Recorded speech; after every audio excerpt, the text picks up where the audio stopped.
Welcome to the 80-20 show presented by your host, Jason Yee.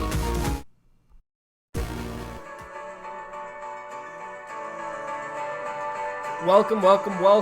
We got the new Coldplay song with the Chainsmokers called something just like this. We'll let it play.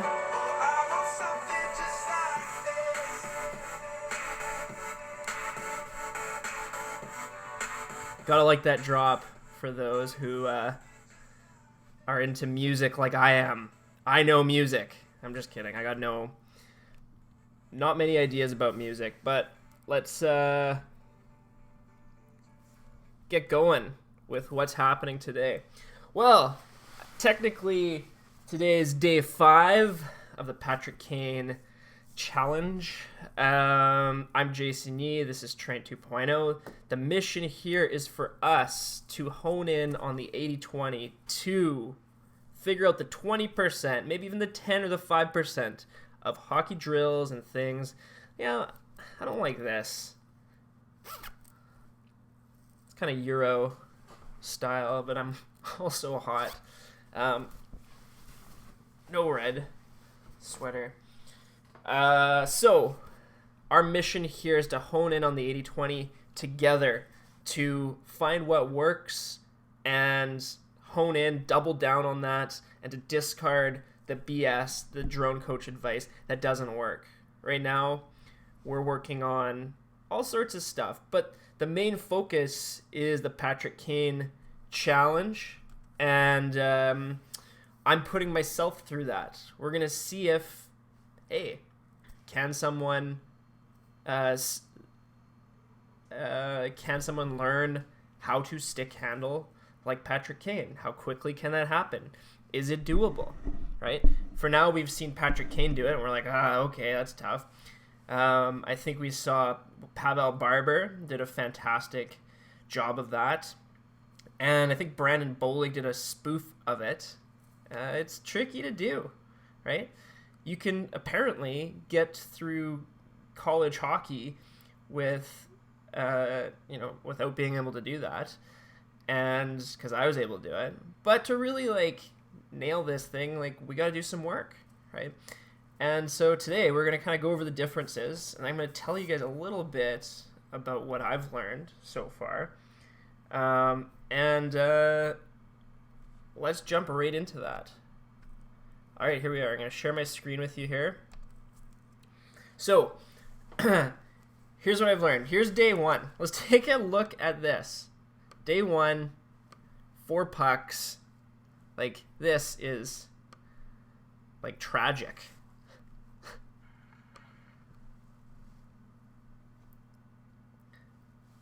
Yeah, I mean, it's not bad, but come on, man.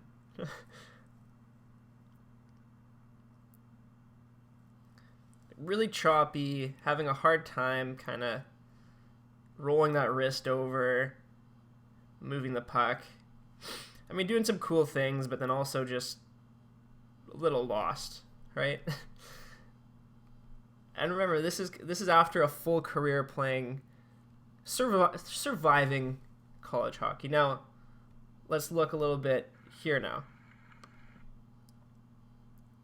Now, maybe I should have been facing the other way.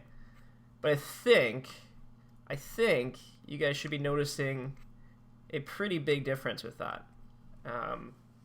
Certainly a lot more crisp and clear and clean. The body doesn't move a ton. The weight stays equal on the feet.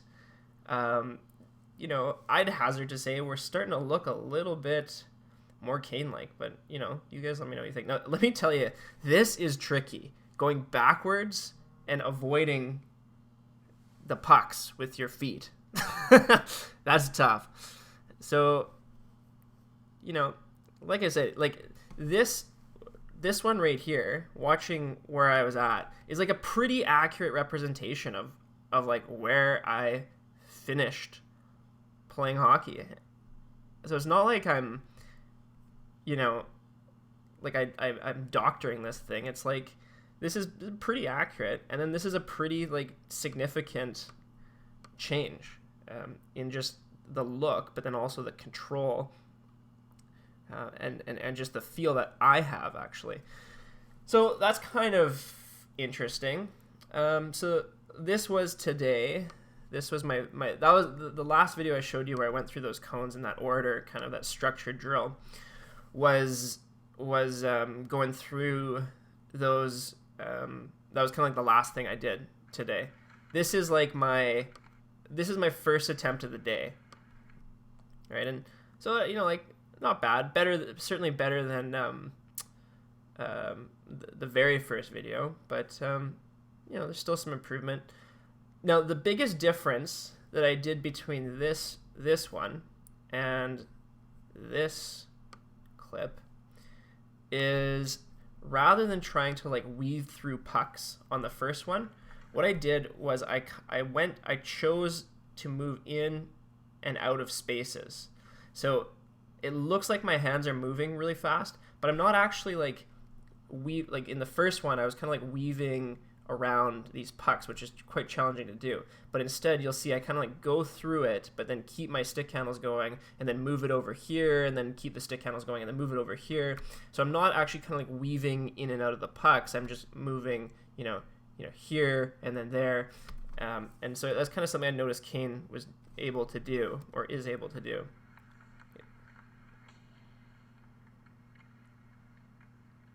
So right here's a good example of it, right? Is what I would do is, rather than kind of like trying to weave around pucks, I go here and then back, and then I go around and then through. And so, people kind of run into, they get their hands, flustered, and they're not able to kind of cut through it. So there's kind of, what I'm aiming to do there is in here too, right? So I just kind of go into the space, boom, and then out. So that allows you to kind of keep the hands moving quick. Now, is this 80-20 for hockey? I don't know. This is kind of the 80-20 of this drill.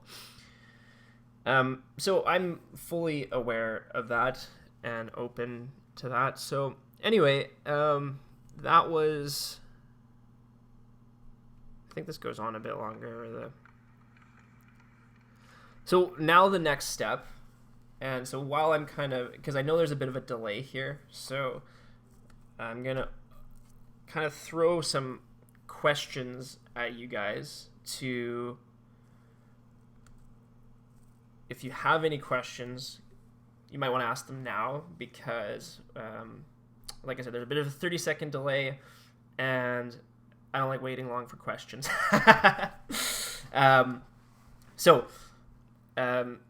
In terms of questions, some things you might want to ask me are, what are the biggest things I've learned so far? Or, like, how long do you think this would take for someone who is younger? Feel free to ask me those questions. And then in the meantime, I can't remember what I was going to do. I don't remember. Maybe someone can fire that my way. But point being, if you have questions, you might want to ask them now. I'm going to see if I can jog my memory here as to what I was... Oh, yeah, so the next step here for me is to, or at least from what I think, is to take myself from this drill, right, this speed of movement through the pucks, and because this, like I said, this is the very end of my session today. So being able to keep this speed and that rhythm. So it's really to do with maintaining the rhythm and being able to do that while in this situation. So I think that's my first attempt. This is my better. Yeah. So being able to keep that rhythm, because I think that's kind of the main difference between what Kane is putting down in that video, and for reference, I'll bring that up. But why don't you guys let me know what you guys see as other separations?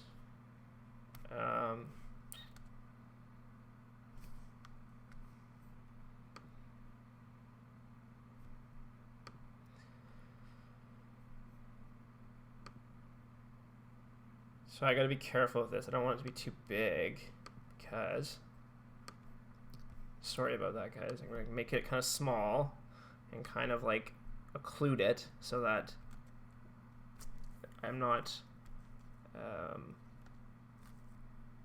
banned.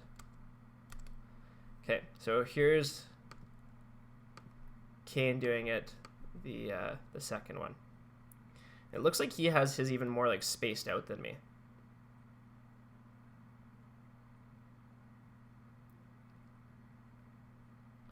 So what I'm trying to do right now might be more of like a level 3.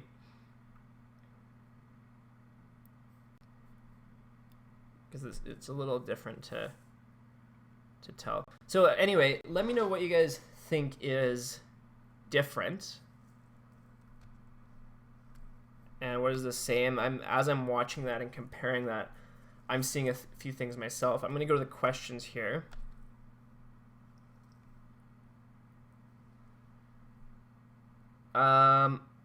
Okay, how much do I feel that I've improved stick handling like Kane? Well, my Kane stick handling has improved quite a bit. Now, does that translate into game efficiency? This is kind of like the next question. So how much do I feel I've improved stick handling like Kane? A ton, right? And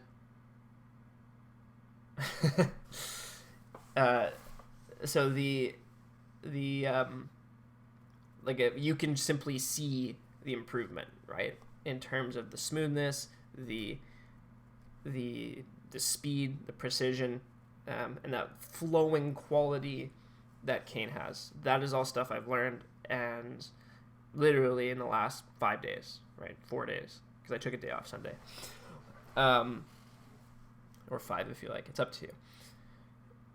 And so now the thing is Kane has like a whole system. Like, it's part of his skating system, it's part of his deking system, it's all part of his shooting system. So it all fits together for him.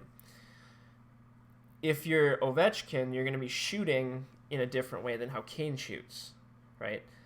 And so, and you're going to be skating in a different way, same as McDavid, right? So you got to kind of, the way, it's different in, what's the term? It's different in kind, but not in, I don't know. They're all wizards, but they just have slightly different mechanics. So Kane is going to be using more of a hip hinge, a little less of hip scissors to the depth that a McDavid would. He's going to get his hips into the shot less than an Ovechkin would. So it's just different. It's just different. But I think that having the mechanics of the Kane stick handling is very important. Now, that said, do you need to master the through the puck thing? That's probably not 80-20. What is 80-20 is the little secrets that I'm going to be sharing tomorrow in the members only webinar. So, and the little secrets are things like, how does he move the puck from place to place? What is the pattern like on the dribble? How is he contacting the puck? So those micro things can be learned from this challenge. But do you need to do the challenge to learn the micro things? No. There's that. Would I do this off ice? Yes. And Seymour will go over that. We'll go over that in depth tomorrow, like I said, in the members only webinar. And I'm going to show you some stuff that's going to blow your mind, especially when I compare it to your video. And yeah, like because like I say, there's a legitimate different way that Kane is stick handling than everyone else. So not everyone else, but like most people.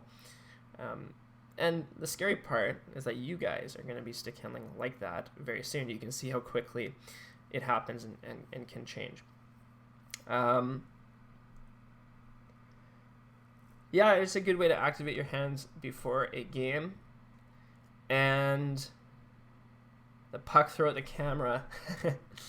Well, my camera is this right now, which is how I get a hold of a lot of you guys. So we can do the puck, throw at a camera, but that is probably not the most capital efficient thing to do. So what I'd like from you guys is, what am I missing? Okay, so we've got, you can look at Patrick Kane's YouTube video, you can watch mine on Instagram, and you can say, hey, it looks like you're missing this, or it looks like you're missing that. Now, keep in mind, I'm pretty specific on the types of cues. Like, this is the level of detail I usually go to. Is like this. It's kind of like the level of detail I'm going to. So I welcome your feedback, your help, your coaching in this. Make it detailed. Make it detailed. Make it something that's usable. And I got some like reasonable feedback, like, it looks like he's faster and more explosive. It's like, okay, thanks. Like, I agree with you, but how, right? How? Think about it. Think deeply about it.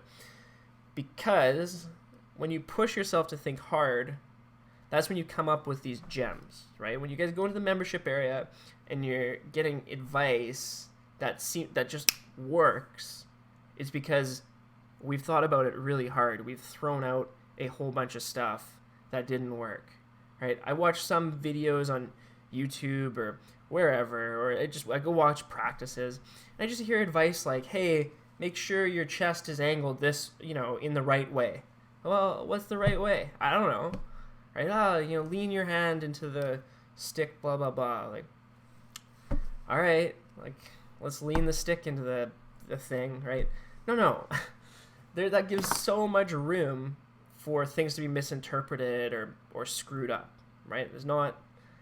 We're not trying to be specific to be paralyzing. We're being specific to be friggin' effective, okay? Hone in on the 20% that makes a difference. So that's what I have for you today. I wanted to show you guys the difference thus far. Unless there's a question in the next 30 seconds, I have more studying to do. I gotta break down this video a bit further.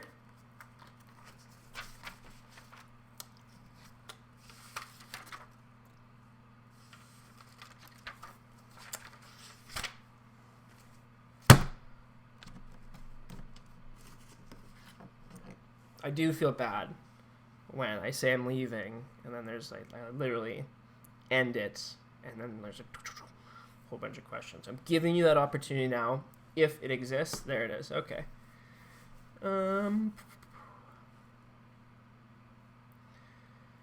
What change did I make in my upper body? Oh, that your upper body was able to move more effectively in the later videos. Yeah, it's quite a difference, isn't it? So I'll bring that up. Keep asking questions if you have any. So let's look at, say, this one.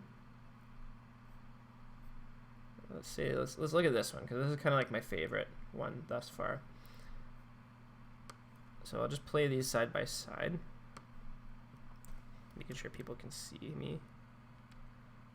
Okay, so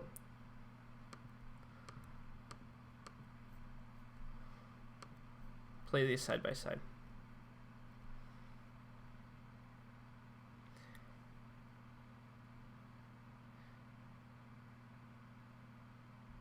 You can see, like, on the left one, my shoulders are rotating a whole bunch. Whereas, Kane seems to be almost like blocky in his body movements, but less so, like, very fluid with his stick, of course, right? So the main change comes down to the secret that I'm going to show you tomorrow, which is, I want to just, I'll give you guys a little hint, right? Tease. I'll give you guys a tease. So when I'm stick handling here, right, the puck is kind of on the heel of my blade. So when I go to roll my wrist, right, it doesn't actually go quite as far as I want it to go, right? So what's actually happening here is as this wrist rolls, right, this blade is rotating and it's bumping this puck this way through the rotation of the blade, right? But as you can see here, if you just watch really closely, as I go to make that movement, my shoulders are moving, right? My wrist is working, but my shoulders are also moving. And, you know, you can actually see quite a bit of movement through my upper body, right? And granted, this is kind of like a larger diamond. Whereas if we go back here, and you watch here, you're going to see that almost all this movement, like the puck movement, is happening from this wrist roll. And maybe not the best angle, unless you like the look of my rear end. But you're going to see this wrist roll and how that affects the blade roll, right? And so that's happening quite a bit. So when I go here, it's mostly that wrist roll. You can just see just how underneath the wrist is, and then same on the way back. Well,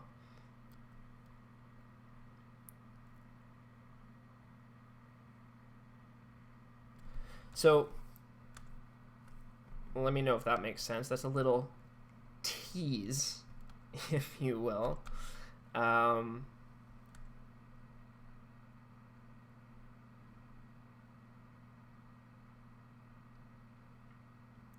Yeah, so Aaron is saying that he's noticing that Kane's wrist is closer to his body, which goes against the horrible advice I hear, hands out, away from your body. That's one of the other ones I'm going to add to the list of things that is everything popular is wrong. So knee bend, fast feet, cushion passes, and keep your hands away from your body.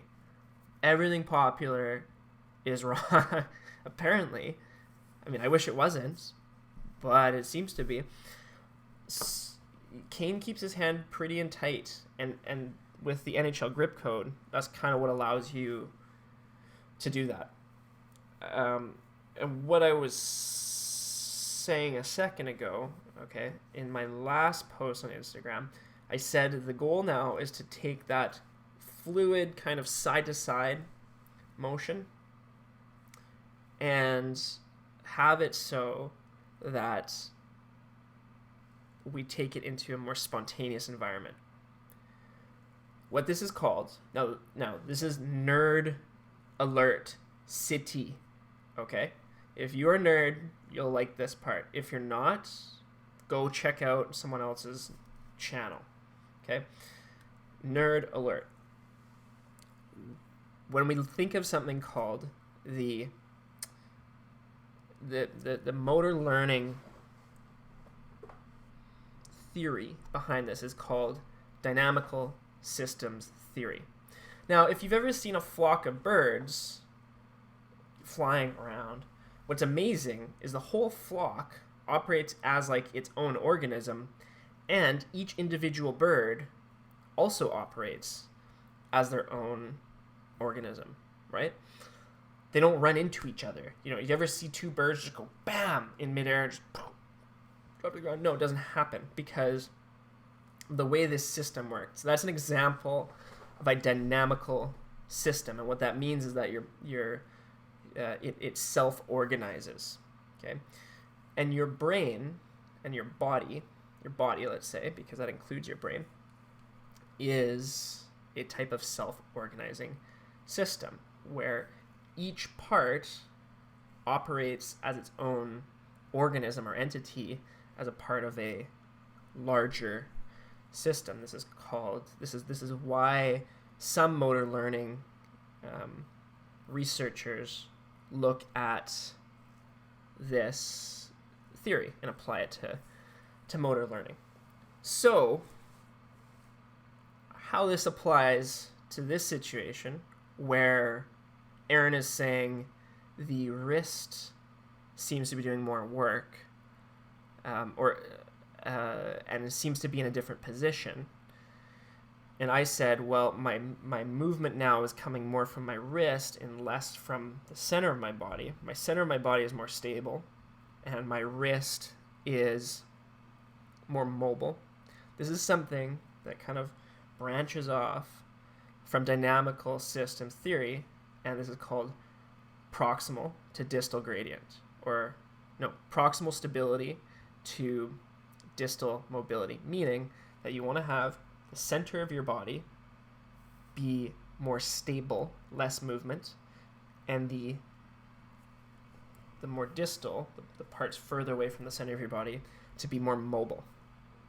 So the difference that you're seeing here between first and fourth attempt, or fourth and gajillionth attempt, is a change in what part of my body is stable and what part of my body is mobile. When I was doing it before, I was getting a lot of my movement from my core and from my shoulders. If we're talking about dynamical systems theory and the idea of proximal stability leads to and distal mobility, then we understand that the more stable you are through here, the more mobile you can be through here. But that requires the brain to have done quite a bit of practice in a very specific way. And that specific way, it leads to something called, this is technical time, this is nerd time, right? So apologies if you're not a nerd. Leads to something called degrees of freedom. So the idea with that is, like, let's say I play the violin, which I did, and I asked my parents. It wasn't my Chinese parent who said, you must play the violin. I said, that's kind of where I was at. Anyway, if I'm playing the violin, a nice movement is like this flowing movement kind of thing, right? But beginners, they move their closest joint to their body, right? And this rest of it, all these other joints are still. So it would be like this. So you're using the most proximal joint to create your movement, and then the other ones are all still. Right? Now, yeah, like a spider, exactly. The body is silent and still while the limbs do the moving, right?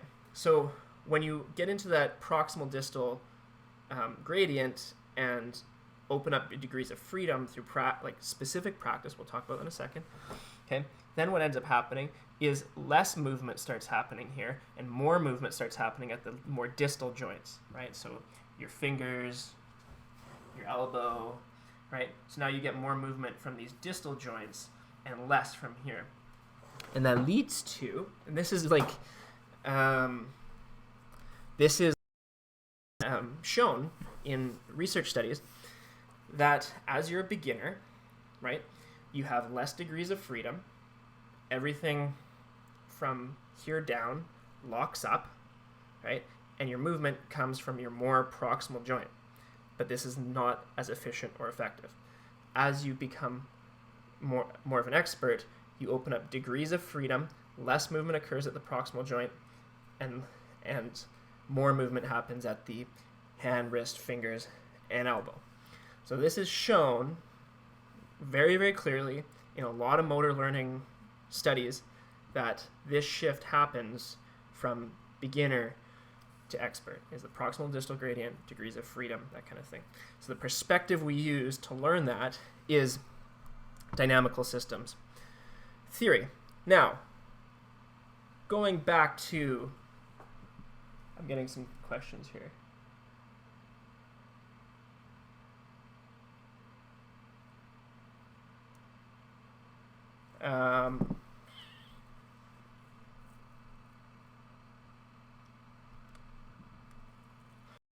So one thing, and this is for Trevor, because I know Trevor, part of, or at least the fastest way I've come across in the literature to improve your motor learning with this dynamical systems theory perspective is something called stochastic perturbations.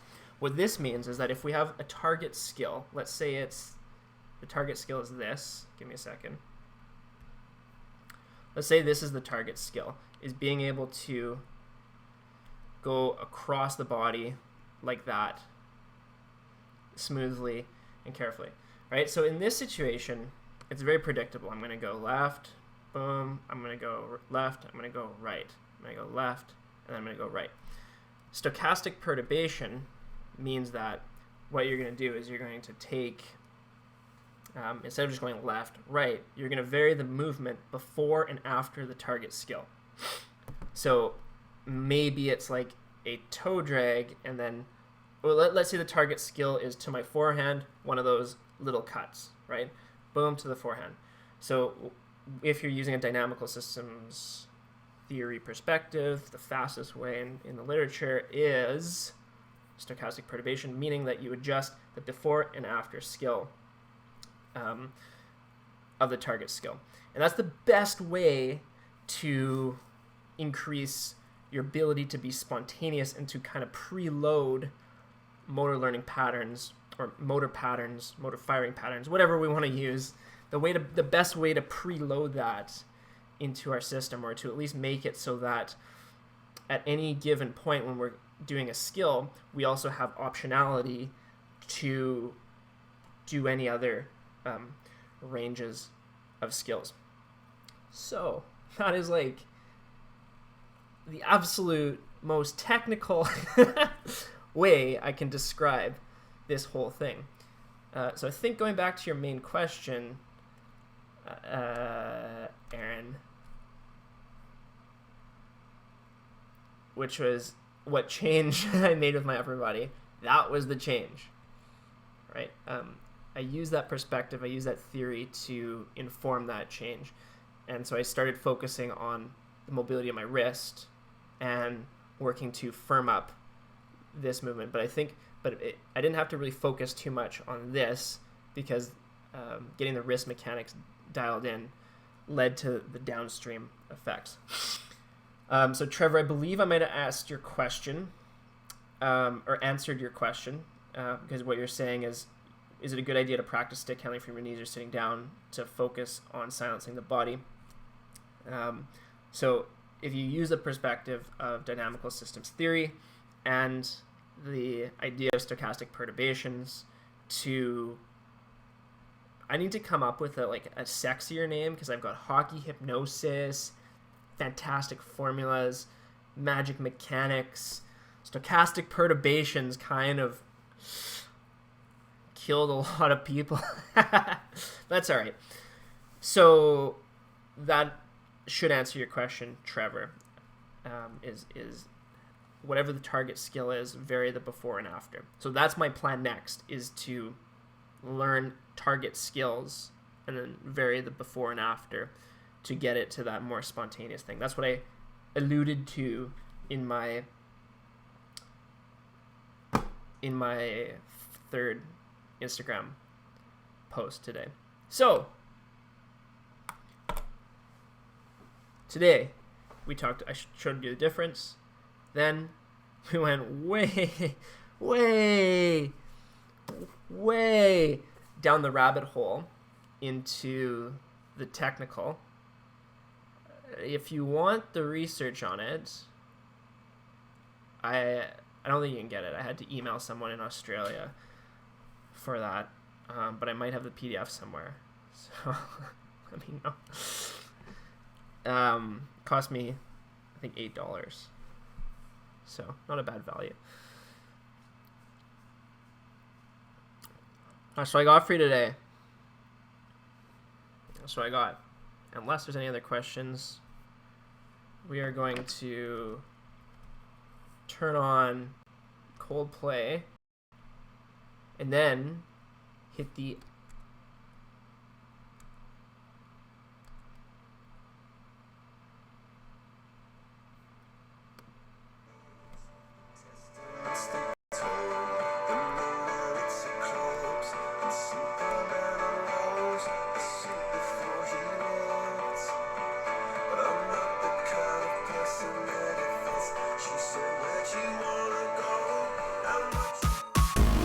Thank you for watching and listening to the 80/20 show hosted by Jason Yee.